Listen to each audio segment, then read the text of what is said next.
Is your diesel truck idling weird or losing power during a heavy pull on the highway? If you are seeing a P02E4 code on your scanner, it means your diesel intake airflow control is stuck open and your engine is having a hard time balancing the air it needs. This system, which you will find on many heavy-duty Chevrolet, GMC, Ford, and Dodge Ram trucks across America, is usually bolted right to the intake manifold. Its job is to regulate the incoming airflow by moving a throttle plate with an electric motor controlled by the powertrain control module. The computer knows how much air is coming in by looking at the mass airflow sensor, and it expects to see a specific change in air speed when it moves that plate. If it detects that the plate is staying wide open when it should be closed or restricted, it triggers this code. While this is not a code that will leave you stranded on the side of the road immediately, it can lead to some annoying symptoms, like a low idle speed or a flashing electronic throttle control symbol on your dash.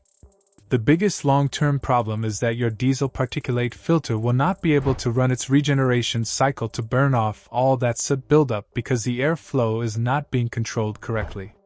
This eventually leads to a major loss of power as the catalyst gets choked up. The causes are usually electrical, like an open or shorted signal wire or a failed motor assembly in the control unit itself. To fix this, start by looking for any technical service bulletins for your specific year and model, as these trucks often have known harness issues. You will want to find the motor on your intake and check the wiring for any rubbing or bare spots. Unplug the connector and look for green corrosion or burnt pins that might be breaking the connection. If you find carbon buildup behind the throttle plate, use a clean rag soaked in intake cleaner to wipe it out, but never spray the cleaner directly into the engine because that can cause a dangerous runaway or damage your expensive emissions equipment. Use your digital voltmeter with the key on and engine off to make sure you have 12 volts at the motor terminal. If the power is there but the motor does not move, you are likely looking at a failed control unit.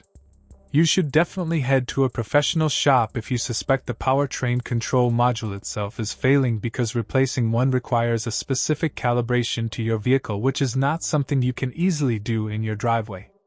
Getting this fixed now keeps your diesel running clean and prevents that expensive particulate filter from clogging up. Safe travels out there, and keep those trucks working hard.